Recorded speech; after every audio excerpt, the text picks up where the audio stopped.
Assalamualaikum warahmatullahi wabarakatuh. Perkenalkan, nama saya Fahri Jauhari dengan NIM H0521050. Saya dari program studi peternakan kelas B Fakultas Pertanian Universitas 11 Maret. Dan video kali ini saya akan membagikan hasil kolaborasi dengan Bapak Dr. Muhammad Rohmadi Eshum mengenai penggunaan bahasa Indonesia yang baik dan benar. Salah bahasa Indonesia. Jadi begini, bahasa Indonesia ini kan bahasa kita. Bahasa Indonesia ini menjadi bagian dari upaya untuk melestarikan bagaimana bahasa Indonesia ini bisa digunakan, dimanfaatkan, dan betul-betul mampu menjadi alat pemersatu bangsa. Mengapa? Karena di Indonesia ini kan terdiri atas aneka macam bahasa, aneka macam suku, seni, budaya, agama, dan ini terdiri dari berbagai kondisi geografis yang berbeda-beda di seluruh Indonesia.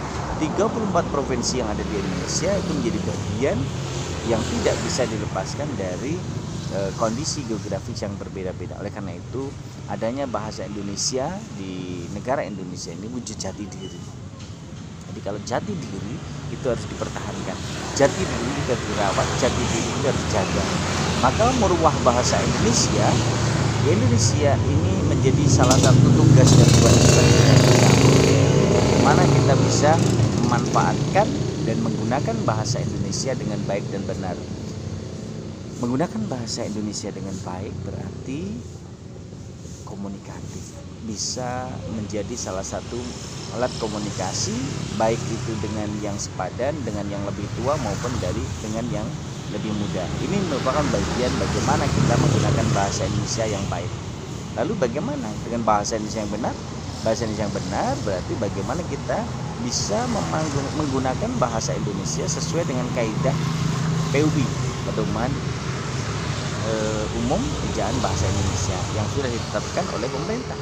Sehingga dalam kondisi seperti ini tentu kita akan paham betul bagaimana bahasa Indonesia itu menjadi salah satu jiwa yang memang membangun jiwa nasionalisme seluruh generasi muda. Maka generasi muda di Indonesia akan dapat memanfaatkan, akan dapat menggunakan, akan dapat menjaga, akan dapat melestarikan bagaimana bahasa Indonesia itu digunakan dalam kehidupan sehari-hari. Oleh karena itu bahasa Indonesia harus digunakan mulai dari proses pembelajaran maupun di luar pembelajaran, dan itu harus diimplementasikan dari keluarga, kemudian dari sekolah, kemudian dari masyarakat. Oleh karena itu kerjasama antara keluarga, masyarakat, dan sekolah ini jadi salah satu pilar upaya menjaga dan melestarikan bahasa Indonesia. Khususnya bagaimana guru-guru bahasa Indonesia di sekolah, dosen-dosen bahasa di Prodi Pendidikan Bahasa dan Sastra Indonesia maupun di Sastra Indonesia, baik itu pelajar maupun mahasiswa, semua harus ditunjukkan mana letak dan fungsi bahasa Indonesia sebagai alat pemersatu bangsa antar sesama, antar suku, antar ras, antar ragam seni yang berbeda-beda. Oleh karena itu semua harus berupaya untuk menanamkan jiwa nasionalisme melalui bahasa Indonesia. Dengan demikian akan mampu terbangun upaya secara sinergis, baik itu yang dilakukan melalui buku ajar bahasa Indonesia, buku-buku teks bahasa Indonesia, novel, drama, semua bahan-bahan bacaan, baik majalah maupun media-media bacaan online maupun offline, media cetak, semua harus bisa menjadi media pembelajaran, penggunaan, dan juga pelestarian bahasa Indonesia. Oleh karena itu Mas Marvan harus paham betul bagaimana upaya kita mengimplementasikan bahasa dalam kehidupan sehari-hari. Nah, ini yang harus diwujudkan, ini yang harus dijaga. Mas Marvan harus betul-betul bisa tahu celah dan kapan harus bisa menggunakan bahasa Indonesia yang baik dan benar. Jadi bahasa Indonesia itu tidak kaku. Tentu kita ada bahasa daerah yang juga harus dilestarikan, harus dijaga, dan juga harus digunakan. Jadi bagaimana kita menggunakan bahasa daerah, kita memanfaatkan dan menggunakan bahasa Indonesia, dan juga kita menguasai bahasa asing. Ini menjadi salah satu bagian upaya bagaimana kita menyiapkan generasi muda Indonesia, generasi emas Indonesia, agar mampu mengubah mindsetnya, tidak hanya pada posisi zona nyaman, tetapi mereka mau belajar terus-menerus untuk bisa menunjukkan bahwa generasi emas Indonesia mampu bergerak, mampu kreatif, mampu produktif, dan juga mampu berpikir kritis. Nah, sehingga kalau itu semua bisa dilakukan dengan konsep bagaimana generasi muda Indonesia, mahasiswa Indonesia, pelajar Indonesia, semua bersatu padu untuk bergandeng tangan, untuk menyatukan visi, maka disinilah kekuatan kita agar kita bisa menggunakan bahasa Indonesia yang baik dan benar. Jadi Mas Marvan, bagaimana untuk bisa mewujudkan upaya mencintai dan membanggakan bahasa Indonesia?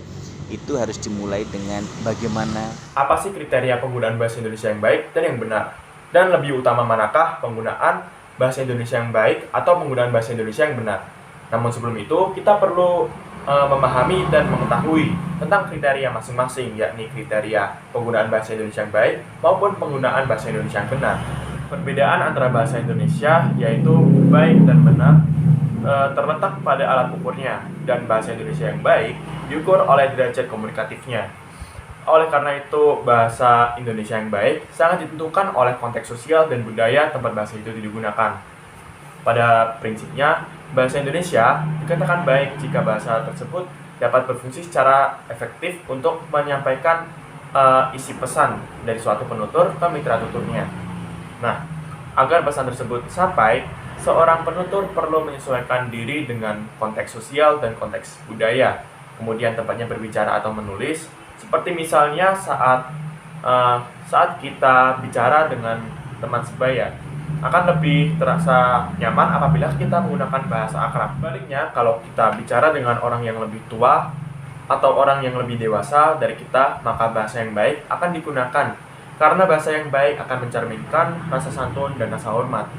Hal ini bisa ditandai dengan pilihan kata yang formal, kemudian ungkapan-ungkapan yang tidak langsung, dan bentuk perendahan diri, karena bahasa yang baik sangat tergantung dengan konteks situasi. Baik buruknya bahasa selalu bersifat relatif, karena bahasa Indonesia yang baik di satu daerah belum tentu baik di daerah lainnya.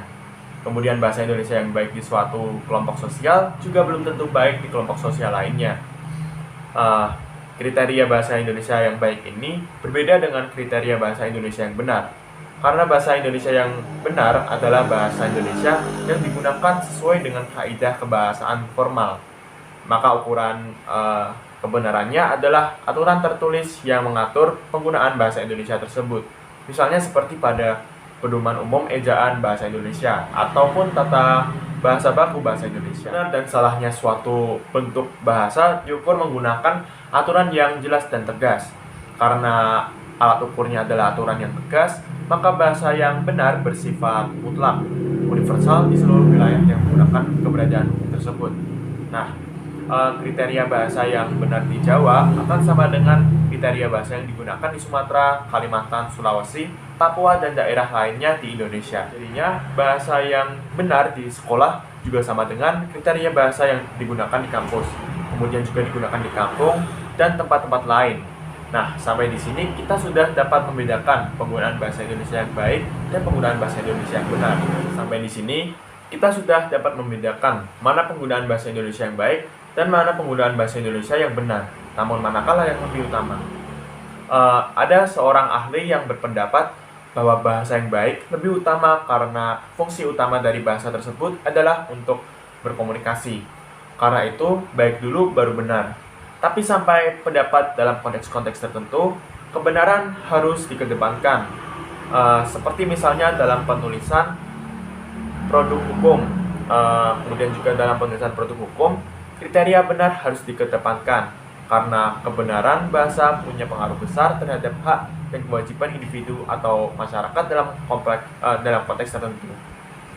Kemudian bahasa yang tidak benar bisa mengakibatkan perlakuan yang tidak benar juga terhadap subjek hukum tertentu.